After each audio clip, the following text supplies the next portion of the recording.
Welcome to Citizen Concerned, and of course, beware of the comrades. South Africa is ranked number 37 in the world in terms of GDP, pulling in around 4.6 trillion rand in 2022. With all of that, it has 30 cabinet ministers who earn around 2.4 million rand per year each. But surely, at that salary, we cannot expect them to do all the work by themselves, right? For that reason, we have given them deputy ministers who earn around 1.7 million rand per year each. Great Britain, also known as the United Kingdom, is ranked number 6 in the world in terms of GDP, and they pulled in over 56 trillion rand in 2022. They have about 20 cabinet ministers who earn over 2 million rand per year each. These people cannot surely have as much work as our South African ministers, right? For that reason, they don't have any deputy ministers. So we have Great Britain, whose GDP is sitting at 56 trillion rand, and we have South Africa, whose GDP is sitting at 4 trillion rand. Now, I ask you, how can South African ministers, how do South African ministers earn salaries in the same bracket as ministers in a country whose GDP is over 10 times more than ours? Personally, I think the comrades are overpaid. Let me know what you think in the comments section below. But as if these high salaries are not enough, they get even more pampering and even more assistance, you see. These ministers get a chief of staff, private secretary, appointment secretary, media liaison, parliamentary officer, receptionist, household aid 1, household aid 2.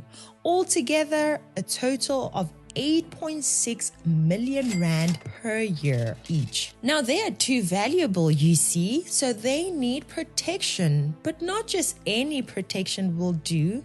They need VIP protection. And for that, they get a budget of 8 million rand per year. They also need 2 cars for themselves, one in Gauteng and one in Cape Town. And that is a budget of 1.6 million rand. In addition to that, you need to understand that these are ministers, so they need a whole lot more water and a whole lot more electricity than the average Joe in South Africa. And for that, they're entitled to 160,000 rand of water and electricity consumption free on the house. So every minister's budget goes to around 40 million rand per year. And because there are 30 ministers, multiply that by 30 and you come to about 1.2 billion rand per year on our ministers. And guess what? You haven't included the deputy ministers. So go do the math and see how many billions go to our ministers per year. And guess what? They are still not happy. They are still not happy with all of that. You may intend to drive your car for 10 years, but not the comrades.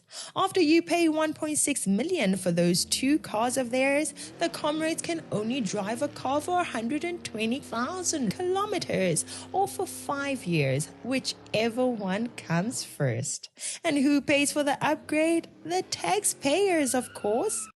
The minister's wife or one family member can travel along with the minister, all expenses paid. The trip can only be business class. They're entitled to 30 local business class flights per year. VIP facilities at all airports to be paid by who? You, the taxpayer.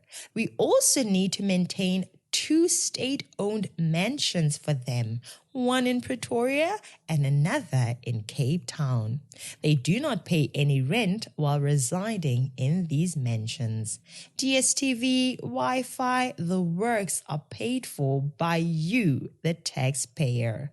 For today, I am tired of listing these items. Now it's your turn. Let me know in the comments below what else the comrades are enjoying while the country is falling apart. But hey, tell me something.